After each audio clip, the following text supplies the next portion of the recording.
The 17 News at Sunrise podcast is brought to you by Clinica Sierra Vista. Welcome back to the 17 News at Sunrise podcast, where we share your news on your schedule. Working in the spirit of the Golden Empire, this is 17 News at Sunrise. Good morning, everyone. Thanks for waking up with us here at 5 a.m. on a finally Friday morning. I'm Maddie Jansen alongside Alex Fisher. In your 17 Court Watch, a Lake Isabella couple has been found guilty in connection to the death of their one-year-old daughter. The child, Cara Marie, died at home in January of 2022. She suffered severe head trauma, bruising all over her body, and injuries to her throat consistent with strangulation. Jeffrey Solons was found guilty of murder, assault, and child cruelty. He faces 25 years to life in prison at his sentencing.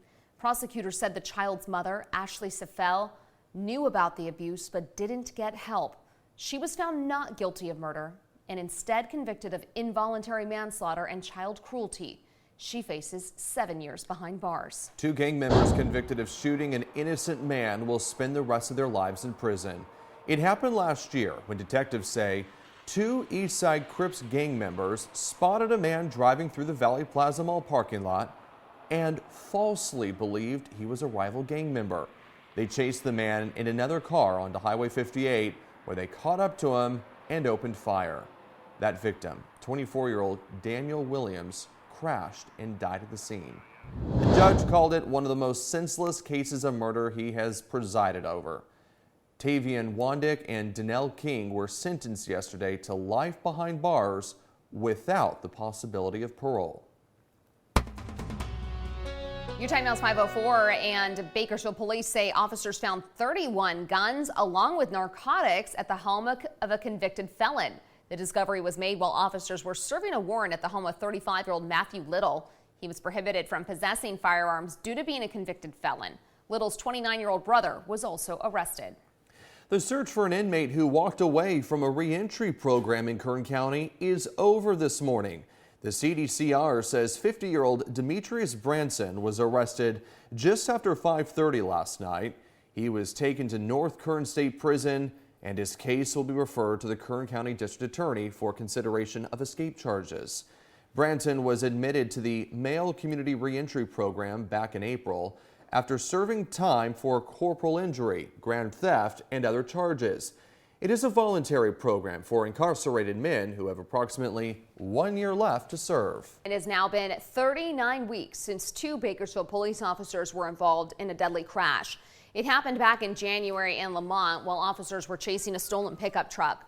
Lawyers say the officers had their lights and sirens off when they failed to stop at a stop sign and T-boned another car, killing 31-year-old Mario Laris and leaving his passenger with major injuries. And new information this morning on the murder of Daniel Landeros, a well-known advocate for the LGBTQ community. Freddie Rivera of Delano was arrested earlier this month in connection with Landeros' murder, which happened at Yokitz Park last month. Court documents say Rivera uttered a gay slur at Landeros before he allegedly shot and killed him. In an email to 17 News, the district attorney's office says it does not appear this case is a hate crime at this time. That news does not sit well with local LGBTQ advocates demanding justice.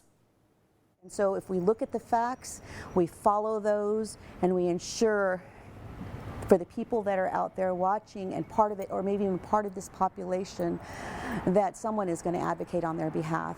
Daniel's not here to do it for the circles and the communities that he was doing that for before, and now he has become one of those victims.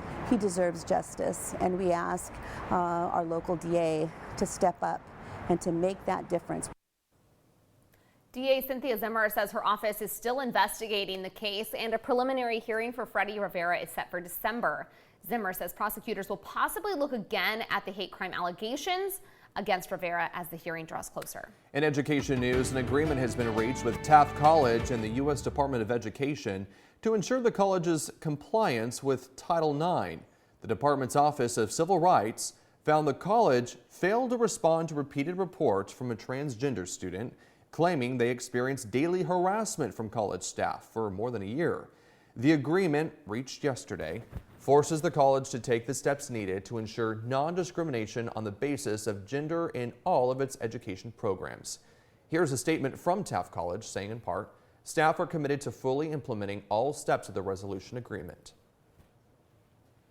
Your time now is 5:34, and we're learning that the Delano chief of police is out of office. In a phone interview with Tyson Davis, he confirmed to us that the city of Delano rather, canceled his contract last month. Davis told us he's been on administrative leave for several weeks for medical reasons. He was named police chief in 2021 and had one more year left on his contract with the city. He'd previously worked for the county sheriff's office. Now Lieutenant Jerry Nicholson is the interim chief of the police department. We reached out to the city manager for comment on the matter, but she told us the city has no comment at this time. 5:34 is your time now, and the wait is almost over for people in Southeast Bakersfield. They have been asking for it for years, and now crews have finally broken ground at the new Linnell Brahma Park. 17 Cecilia Trevino has the story. Punishment used to be going home. Now, punishment is going outside. Resident of Ward 1, Daniel Galvan, says nowadays children rarely like to be outside. But with the Linnell Brahma Park finally breaking ground, the community of Southeast Bakersfield will have many reasons to enjoy the outdoors, especially the young ones. To be honest, it was kind of very bored, like not having anything here, because this area was just full of dirt. But now, after 11 long years, a park is finally being built, meaning that it's going to be easier for me taking my brothers to the park nearby instead of just taking my car and then wasting gas to other parks that are far away. But having a closer park comes with many benefits for residents. Granite Point, the one on Ash, it was a drive, yeah.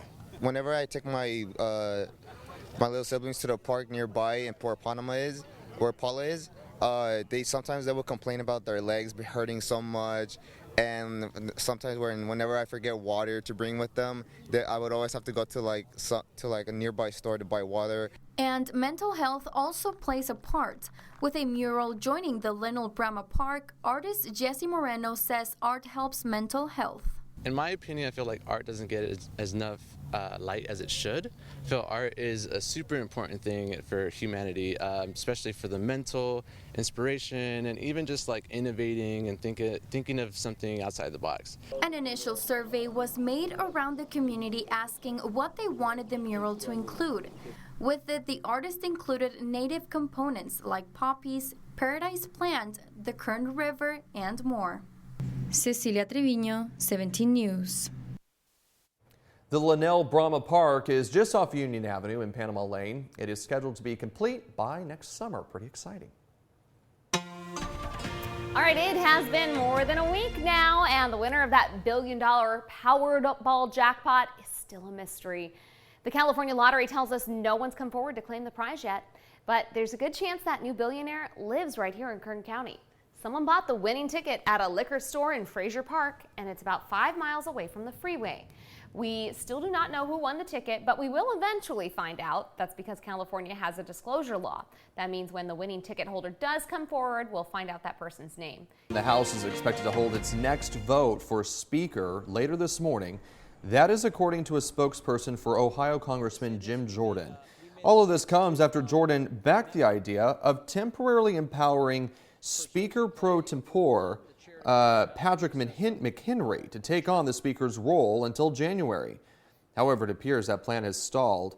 The House was left leaderless after Bakersfield Congressman Kevin McCarthy was historically ousted more than 2 weeks ago.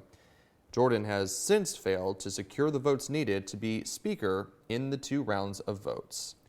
Well, in a surprise twist, ex-Trump lawyer Sidney Powell pleaded guilty to reduce charges that she tried to overturn the results of the 2020 election in Georgia.